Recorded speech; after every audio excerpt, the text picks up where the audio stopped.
Hi friends, నేను మీ పూర్ణ. మేము Taiwan నిమ్మ మొక్కల గురించి చెప్పాం కదా, దానికి ఇంటికాడే పెట్టుకున్నాము. ఈ మొక్కలు ఇంకా వేయలేదు.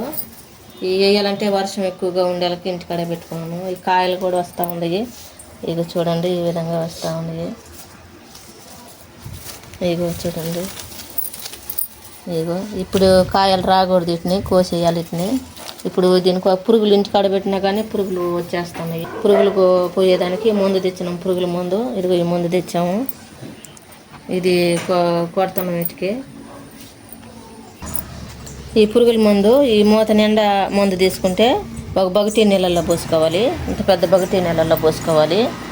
మనం కొద్దిగా మొక్కలు కాబట్టి కొంచెం తీసుకున్నామంటే కొద్దిగా నీళ్ళు తీసుకొని వాటికి కొట్టుకోవాలి. ఇప్పుడు ఇటు మొక్కలకి కొట్టేస్తాము. ఆపు మూత కంటే ఇంకా తక్కువ తీసుకున్నాము. ఇప్పుడు నీళ్ళలో కలుపుకోవాలి. ఈ విధంగా కలుపుకోవాలి. కలుపుకున్న తర్వాత ఒక చిన్న వాటర్ బాటిల్లో పోసుకుంటున్నాం. మేమైతే ఇంటికాడ ఉన్నాయి కాబట్టి మొక్కలు.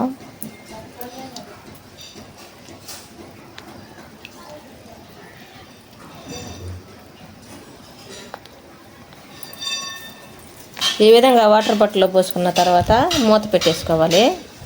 ఈ మూతకి ఓల్చి పెట్టుకోవాలి. ఓల్చి వేసుకోవాలి. మన పిన్నిస్తో కానీ సూత్తో కానీ అలాంటి వాటితో వేసుకోవాలి. ఇప్పుడు ఈ విధంగా కొట్టుకోవాలి.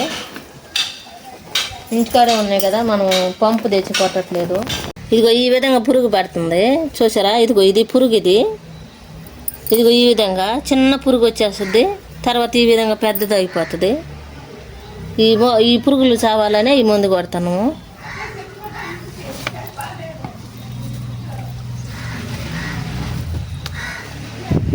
ఆ విధంగా అన్నిటికీ చిన్న చిన్న పురుగులు ఉన్నాయి కాబట్టి కొట్టేస్తే చచ్చిపోతాయి. జాగ్రత్తలు తీసుకోవాలి. చేతులు ఎక్కువ పెట్టుకోకుండా కవర్లు వేసుకొని చేతులకు పెట్టుకోండి.